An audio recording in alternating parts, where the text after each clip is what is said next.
السلام علیکم ګرانو دوستانو. نن به زه تاسو ته یو ډېر بد خبر درکړم چې په دویمه شروریزه لوبه کې آیرلینډ افغانستان ته یوه شرمناکه ماتې ورکړې ده په 15 وکټو باندې او ډېر په اسانۍ سره دویمه شروریزه لوبه له افغانستان نه ګټلې ده. ویډیو تر اخره پورې وګورئ، په هر څه به تاسو پوه سئ.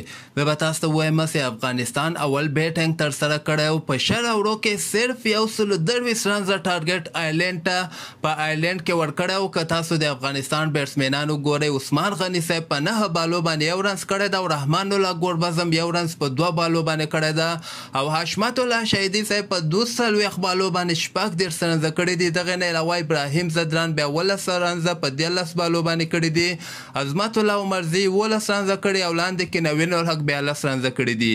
یعنی که تاسو وګورئ ډېر بیکاره بیټینګ افغانستان ترسره کړ. په شل اوورو کې که هر څومره سخت پیچ کم از کم 150 160 رنزه خو یعنی دغه ټیمونه وکړي، خو افغانستان په آیرلینډ غوندې ټیم باندې 123 رنزه ټارګټ ورکړ، نو دغلته افغانستان لوبه وبایلله. بل طرف ته د آیرلینډ بیټسمینانو بیا ډېر په اسانۍ سره دغه ټارګټ پوره کړی ده. 15 لوبغاړي آوټ سوي دي. په 19 اوور کې دغه ټارګټ پوره کړ. 15 لوبغاړي پاتې ول او شپږ بالونه پاتې سول. د افغانستان بولرانو ته کمنګ راسو نوین الحق بیا ښه اوورونه کړي. 3 اوورو کې 12 رنزه ورکړي. فضل حق فاروقي 4 اوورو کې 22 رنزه ورکړي دي. رشید خان یو ځل بیا ناکامه سوی ده، په 4 اوورو کې 22 رنزه ورکړي. کوم لوبغاړی هم نه ده آوټ کړی. عظمت الله عمرزیم 2 اوورو کې 15 رنزه ورکړي دي.